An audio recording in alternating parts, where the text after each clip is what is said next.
Bonjour, je m'appelle Chloé. Je fais partie d'une activité de la News AMO. Nous allons interviewer des jeunes de la Maison des Jeunes sur les problèmes de la mobilité. Allons-y, c'est parti!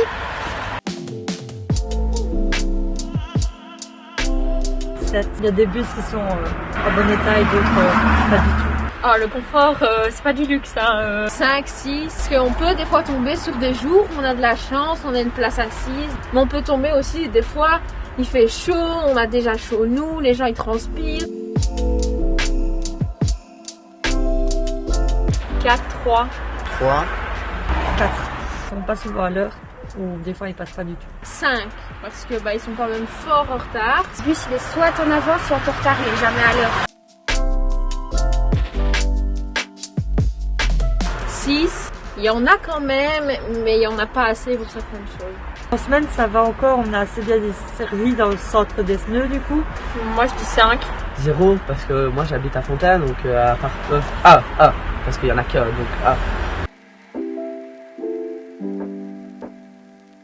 C'est compliqué, ça dépend où. Par exemple, Tilf, c'est facile, Pulseur, le bus.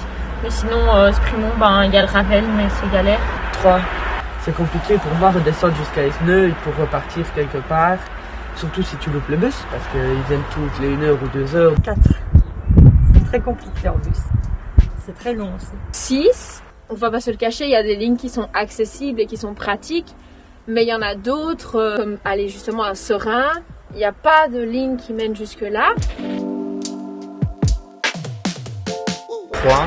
Il y a pas assez d'arrêts de bus et ils sont trop loin. Certaines personnes qui habitent, je prends l'exemple de Fontaine, ils n'ont pas spécialement de gare ou d'arrêt de bus tout près, donc ils doivent forcément utiliser un autre moyen de transport pour aller jusqu'à l'arrêt de bus. Ici ça va, donc je mettrais 8. Ils sont assez voyants, on sait où ils sont. La gare elle est assez bien dégagée pour qu'on y accède, donc oui, 8. 5, parce qu'il y a certains endroits, comme je suppose à la gare de Guillemins, c'est simple, mais comme ici à la gare d'Esneux, il y a une machine, mais elle fonctionne pas souvent. Ici c'est complètement galère, je ne savais même pas où on prend le ticket de bus. Si on n'a pas d'abonnement, c'est compliqué. Moi je sais qu'il y en a au shop du Lavaux, mais tout le monde ne sait pas qu'il y en a au shop. Donc du coup, je mettrais 5. La fréquence des bus et le temps que ça prend de prendre un bus. Au moment de canicule, je sais qu'il y a des bus qui roulent sans clim et ça c'est le monde qui s'entasse, c'est affreux. Je dirais déjà le manque de place, le manque d'aération, le manque de mouvement. T'es coincé, t'es comme dans une boîte à sardines. Et le coût aussi, parce que on peut se dire comme ça, pour une fois, ok c'est pas cher, mais quelqu'un qui doit le prendre souvent, il faut déjà avoir un budget juste pour les moyens de transport.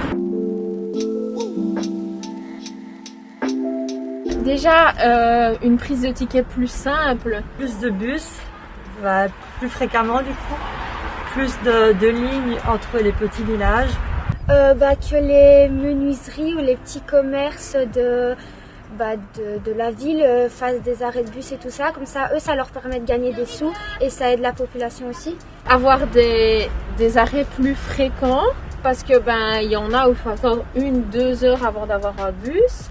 Des plus grands aussi, puisqu'il y a des bus qui sont tout petits pour une grande ligne où il y a plein de monde qui le prennent.